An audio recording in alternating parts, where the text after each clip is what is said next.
bonjour à chacun. Je vous présente cette semaine Devon Ryu, artiste de Saint-Raymond, pianiste, compositeur instrumental. Vous saurez l'apprécier, j'en suis sûr.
Alors, mesdames et messieurs, je vous présente Devon Ryu au piano. Salut Devon, la musique pour toi, ça remonte à longtemps ça? Est-ce que tu en faisais dans ton enfance? Non, j'ai jamais vraiment fait de la musique quand j'étais plus jeune, mais quand j'ai finalement commencé à faire de la musique, c'était la guitare. Mais c'était pas exactement mon instrument. Par contre, j'aimais vraiment le fait que c'était avec des cordes, j'aimais le son. Puis après ça, plus tard, j'ai trouvé le piano. Et c'est juste... J'ai juste jamais arrêté. Qu'est-ce que tu as ressenti à faire tes propres notes? Qu'est-ce que t'a inspiré cette pièce-là? Ma première composition, Ta première compo? c'était en fait un de mes chats qui a décédé. Puis on l'a en fait enterré autour dans une petite île en arrière de notre maison qui était entourée par une pond, comment tu dis ça déjà? Un étang? Un étang, par un étang. Puis c'est pour ça que je l'ai nommé comme Over the Moonlit Pond, parce que j'ai toujours visualisé que c'était comme son esprit qui montait vers les cieux. D'accord. La majorité de mes compositions étaient faites par accident au début. J'ai juste commencé à jouer des notes, puis ça a transformé à quelque chose, puis je me suis juste dit, je me rappelle pas de ça, puis je travaille sur ça, puis c'est comme ça que j'ai comme fait ma première composition. C'était un petit peu par accident, un petit peu...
Fait que tu disais qu'en premier lieu, tu avais choisi la guitare. Oui. Qu'est-ce qui te fascinait dans cet instrument au début? C'était surtout que c'était un instrument qui était partout. T'avais acoustique, électrique, t'avais les basses même. Puis c'était un instrument tellement universel. J'ai trouvé ça doit être intéressant de jouer, de trouver comment que ça marche et tout. Et oui, oui, mais c'était pas l'instrument pour moi, en fait. Puis quand tu es arrivé sur le piano, tu as constaté une différence à quel niveau? Est-ce que tu aimais mieux le son du piano par la suite? J'aimais et j'aime toujours plus le son de la guitare, personnellement. Mais j'aime le fait que le piano est quelque chose... Jouer le piano est complètement différent que jouer la guitare. Tu peux faire Bien sûr. 10 notes, tu sais, sur un piano. Sur une C'est guitare, plus que 4, c'est vraiment... Et c'est juste le fait que je pouvais faire plus sur le piano que je pense que je pourrais faire sur la guitare. Donc, tu avais plus d'habileté Oui. au clavier.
Ton évolution musicale, comment elle s'est présentée? Est-ce que tu as eu des cours de musique? Ben oui. J'ai... originalement, quand j'ai fait la guitare, c'était juste par moi-même, avec quelques amis et ma tablette. Et après ça, j'ai commencé à faire de la musique en école. Et c'est là que j'ai réalisé que c'était plus que juste de guitare, et c'était un petit peu bizarre entre la guitare et le piano, mais une fois que j'ai découvert le piano, c'était juste, je savais que ça allait être mon instrument. Y a-t-il un artiste en particulier qui t'inspire plus que d'autres et qui t'a influencé? Pour le piano? Oui. Ben, autre que Ou la Mozart, musique en Beethoven. général, peut-être es-tu inspiré par un artiste en particulier ou des artistes? Oui, ben, je suis inspiré par un genre, en fait, de musique qui est plus comme les oldies. de Frank Sinatra, Louis Armstrong, Ok. des chansons, des artistes comme ça. Les Croners. Oui, exactement. Puis c'est... J'aime leur style, j'aime la façon qu'ils ont créé leur musique, et j'aimerais être capable de le récréer un petit peu dans mon propre style.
As-tu des projets d'avenir?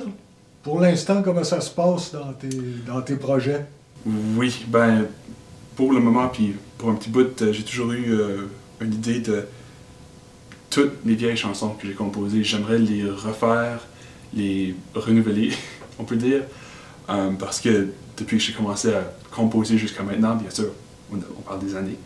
Et dans ces années-là, j'ai appris beaucoup plus que je pourrais appliquer dans mes vieilles chansons, que j'aimerais appliquer dans mes vieilles chansons pour les faire plus uniques. Parce que là, tu as déjà des vidéos sur Internet, hein, que tu me disais. Oui. D'accord.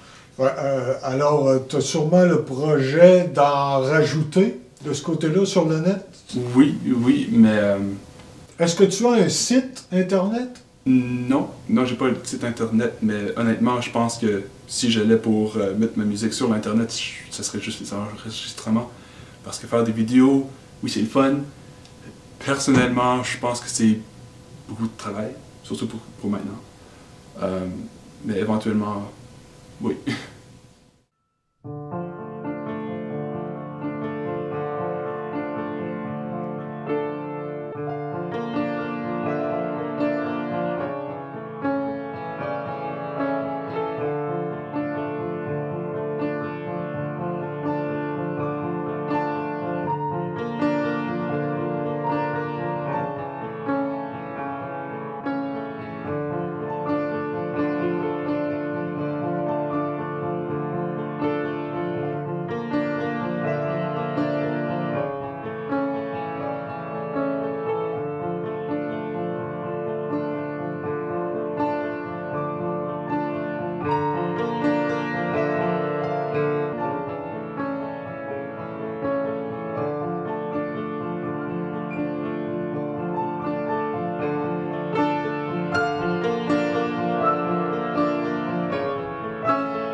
Ben, si je te demande, c'est quoi ton but avec ce que tu fais présentement? D'évoluer, d'améliorer, puis de partager ma musique avec le monde. Honnêtement, je pense que c'est vraiment mon but. Alors, je te remercie, Devon, de t'être prêté à cette aventure aujourd'hui, si l'on peut dire. Et puis, j'espère que les auditeurs apprécieront. Et on se laisse là-dessus. Je te remercie. Yes, ben merci beaucoup à vous.